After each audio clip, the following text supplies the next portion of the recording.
मैं हूं दिल इम्तियाज़ और आप देख रहे हैं तख्ती ऑनलाइन। हम हॉलीवुड की बहुत सी ऐसी फिल्में देखते हैं जिसमें दिखाया जाता है कि इंसान मार्स पे रह रहा है।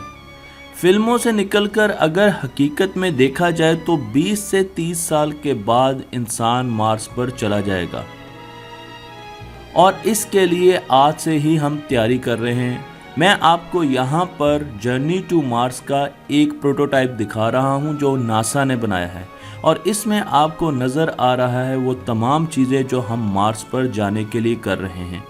बहुत से मुल्क मार्स पर ऑलरेडी अपनी सैटेलाइट्स और एक्सप्लोरेशन मिशन भेज चुके हैं, जिनमें अमेरिका है, चाइना है, फ्रांस है, जापान है और इंडिया तक मार्स में अपना एक्सप्लोरेशन मिशन भेज चुके हैं।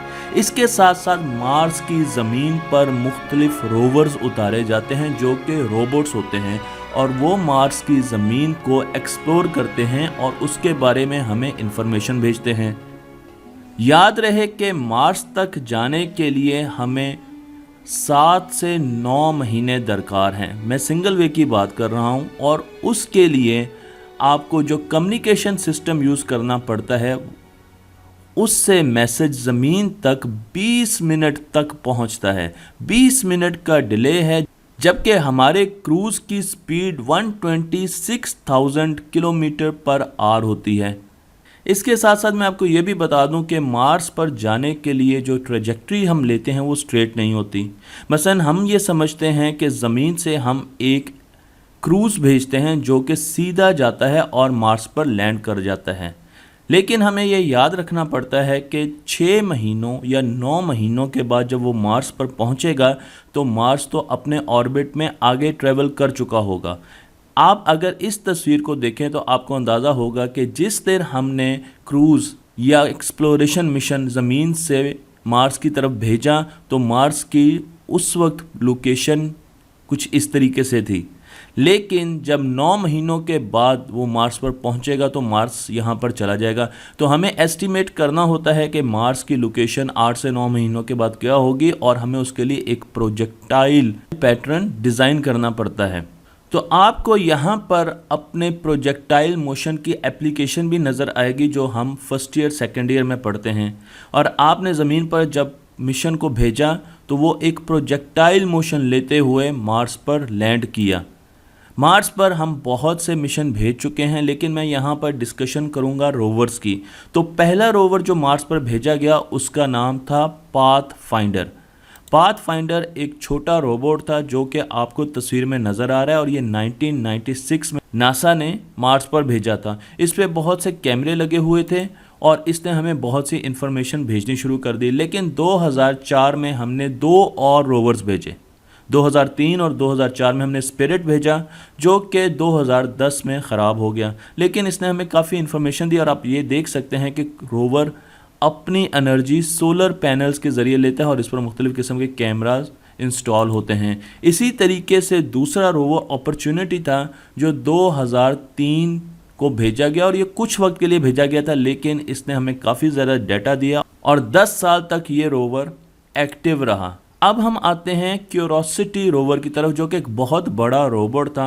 मैं आपको यहाँ पर इसकी डिज़ाइनिंग दिखा रहा हूँ जब ये लैब में डिज़ाइन हो रहा था और इसकी हाइट आप देख सकते हैं कि इसके सामने हमारी हाइट बहुत छोटी है। ये एक मिनी ट्रक के बराबर रोवर था जिस पर मुख्तलिफ इंस्ट्रूमेंट्स इंस्टॉल किए गए थे और इसे 2011 में भेजा था। इस पर बहुत किस्म के कैमरा लगे हुए थे जो कि ज़मीन को, मार्स की ज़मीन को गौर से देखते थे, मुख्तलिफ़ तस्वीरें लेते थे, हमें भेजते थे। ये ऑटोमेटिकली मूव करता था और इसे ज़मीन से भी कंट्रोल किया जा सकता था। याद रहे कि जब ये रोवर क्रूज स्टेज से सेपरेट होता था तो उसके साथ साथ ये मार्स की एनवायरनमेंट में दाखिल होता था। मार्स की एटमॉस्फेयर बहुत ज़्यादा मोटी नहीं है जिस तरह की ज़मीन की एटमॉस्फेयर है, और उसमें दाखिल होने के बाद ये पैराशूट ले लेता था और इसे मनूवर किया जाता था कि इसने कहाँ पर उतरना है या कहाँ पर इसकी लैंडिंग सेफ है। ये अपना डेटा हमें भी भेजता रहता था। और उसके बाद पैराशूट ख़त्म होने के बाद एक क्रेन यूज़ होती थी जिसे स्काई क्रेन कहते हैं, जिसमें थ्रस्टर्स लगे होते हैं और वो इसको सेफली ज़मीन पर उतारती हैं। तो मैंने आपको यहाँ पर इसकी पूरी ट्रेजेक्टरी दिखाई। अगर आप स्काई क्रेन देखना चाहें तो आपको यहाँ पर थ्रस्टर्स नज़र आ रहे हैं और इसको कंट्रोल करके हम सेफ जोन में उतारते थे और उतरने से पहले ये क्रेन भी इससे अलग हो जाती और दूर जाकर गिर जाती थी। मैं यहाँ पर ये आपको बताता चलूँ कि 2050 में नासा का ये कहना है कि हम मार्स में इंसान भेजने के काबिल हो जाएंगे। मार्स पे मुख्तलिफ ऐसे स्पॉट्स हमने आइडेंटिफाई कर लिए हैं, देख लिए हैं, जहां पर हम अपने रोवर्स भेजेंगे। और इसमें आपकी तवज्जो में लेके जाऊंगा गेल क्रेटर की तरफ। क्रेटर क्या होता है? क्रेटर एक ऐसी जगह होती है जहां पर एक फॉरेन बॉडी यानी किसी एस्ट्रॉयड ने आकर अपना इम्पैक्ट छोड़ा होता है। मसलन अगर आप ज़मीन पर देखें तो आपको एस्ट्रॉयड्स के ऐसे इम्पैक्ट बहुत कम नज़र आएंगे, लेकिन अगर आप मून पर देखें या मार्स पर देखें तो आपको बहुत ज़्यादा इम्पैक्ट्स नज़र आएंगे। और इनमें ही एक जगह पर गेल क्रेटर पर हम क्यूरोसिटी को लैंड करने जा रहे हैं। जब क्यूरोसिटी को लैंड किया गया तो नासा ने ये तस्वीर शाया की और इसमें आप देख सकते हैं कि यहाँ पर क्यूरोसिटी को लैंड किया गया और स्काई क्रेन उससे कुछ दूर जाकर गिरी और तबाह हो गई, जो कि आपको पास नज़र आ रही है। इसके साथ साथ आप ये भी देख सकते हैं कि यहाँ पर आपको मिट्टी का कलर काफ़ी, सॉइल का कलर काफ़ी गहरा नज़र आ रहा है। उसकी वजह यह है कि स्काई क्रेन के थ्रस्टर्स की एयर की वजह से, फ्लू गैसेस की वजह से यहाँ पर मिट्टी दूर दूर चली गई और नीचे से गहरी मिट्टी निकल आई है। हमने गेल क्रेटर का ही इंतखाब क्यों किया नासा का रोवर उतारने के लिए? उसकी वजह आपको ये ड्राइंग दिखाएगी जिसमें आपको नज़र आ रहा है कि लो लैंड या लो एल्टीट्यूड्स नीले रंग के हैं और हाई एल्टीट्यूड्स ग्रीन कलर के हैं। तो यहाँ पर आप देख सकते हैं कि ज़मीन बहुत नीचे है और ज़मीन नीचे होने का हमें क्या फ़ायदा है?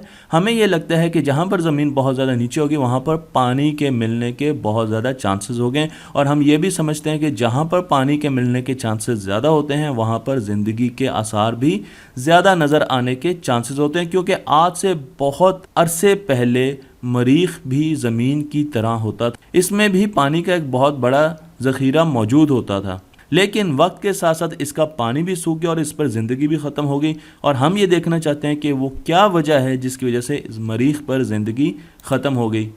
रोवर ने अब आहिस्ता आहिस्ता घूमना शुरू कर दिया और उसने मरीख को देखना शुरू कर दिया। उसने हमें तस्वीरें भेजी और उस तस्वीरों में हमें बहुत सी इन्फॉर्मेशन मिली। मसलन आप यहाँ पर छोटे पेबल्स, छोटे रॉक्स की तस्वीरें देख रहे हैं जो कि मरीख से आ रही हैं और आप यहाँ पर ज़मीन से भी उसको कंपेयर कर रहे हैं तो आपको नज़र आ रहा है कि ये पेबल्स तो ज़मीन के पेबल्स की तरह हैं। ज़मीन पर ये पेबल्स हमें कहाँ पर मिलते हैं? ये छोटी छोटी रॉक्स हमें कहाँ पर मिलती हैं? ये रॉक्स दरियाओं के बेड्स में मिलती हैं, सूखे दरियाओं की गहराई में मिलती है। इसका मतलब ये है कि मरीख पर, इस जगह पर कभी कोई दरिया बहता था। यहाँ ये बताना बहुत ज़्यादा ज़रूरी है कि रॉक्स 3 किस्म की होती हैं। इग्नियस रॉक्स होती हैं, सेडिमेंट्री रॉक्स होती हैं एंड मेटामॉर्फिक रॉक्स होती हैं। इग्नियस रॉक्स लावे के ठंडे होने से बनती हैं। जब आतिशफ़शां फटते हैं, वॉल्केनोज इरप्ट होते हैं तो वहाँ से लावा निकलता है और लावा के ठंडे होने से हमें गहरे रंग की इग्नियस रॉक्स मिलती हैं। इसी तरीके से समंदर और दरियाओं में हमें सेडिमेंट्री रॉक्स मिलती हैं जहाँ पर पानी के फ़्लो की वजह से नमकियात इकट्ठे होते रहते हैं और उन नमकियात के इकट्ठे होने की वजह से वहाँ पर रॉक्स बन जाती हैं जिन्हें सेडिमेंट्री रॉक्स कहा जाता है और ये सॉफ्ट रॉक्स होती हैं। इसी तरीके से हमारे पास मेटामॉर्फिक रॉक्स होते हैं। ये उन जगहों पर बनती है जहाँ पर बहुत ज़्यादा टेम्परेचर हो या प्रेशर हो। आप यहाँ पर देख सकते हैं कि ऊपर समंदर है तो इसलिए बहुत ज़्यादा प्रेशर है यहाँ पर इस जगह पर, और नीचे वॉल्केनिक एक्टिविटी हो रही है इसलिए यहाँ पर बहुत ज़्यादा हीट है, टेम्परेचर है। तो इस वजह से यहाँ पर जो आपको रॉक्स मिलेंगी वो मेटामॉर्फिक रॉक्स होंगी।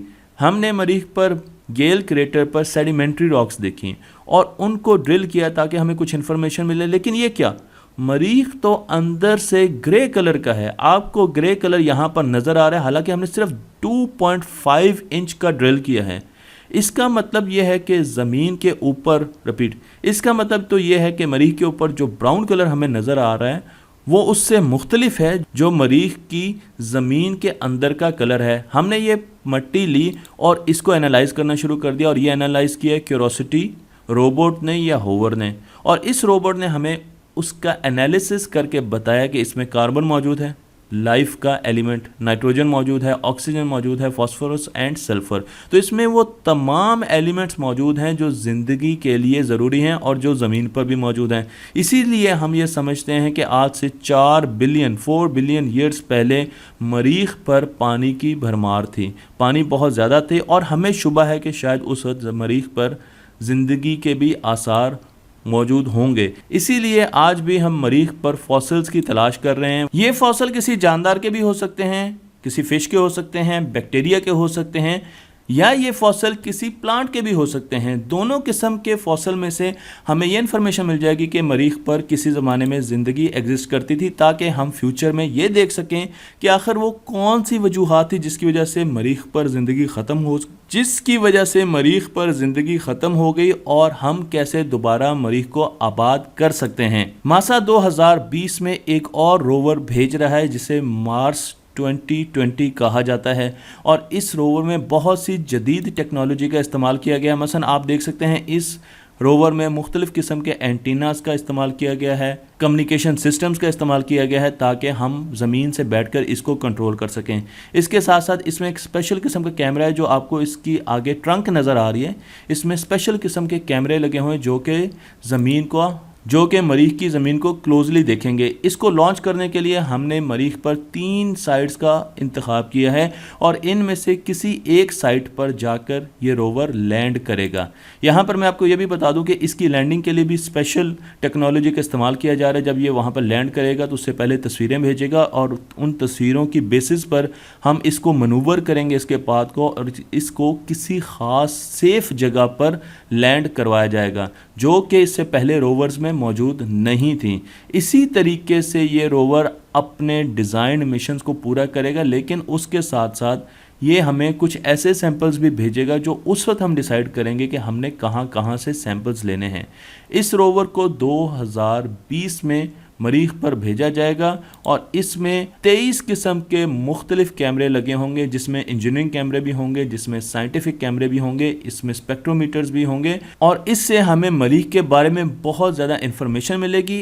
क्योंकि हमारा गोल ये है, और ये सब करने का मतलब क्या है? मतलब ये है कि हम ये जानना चाहते हैं कि क्या मुस्तकबिल में हम मरीख पर बच सकते हैं, मरीख पर ज़िंदगी क्यों ख़त्म हुई, अगर मरीख पर ज़िंदगी एग्जिस्ट करती थी तो वो क्यों ख़त्म हुई और क्या मरीख को दोबारा बसाया जा सकता है। तो ये अंकल बहुत ज़्यादा खुश हुए हैं मेरी वीडियो से और ये मेरे चैनल को सब्सक्राइब करने जा रहे हैं। तो अगर आपको ये वीडियो पसंद आई है तो मेरे चैनल को सब्सक्राइब कीजिए, शेयर कीजिए और दूसरों तक पहुँचाइए।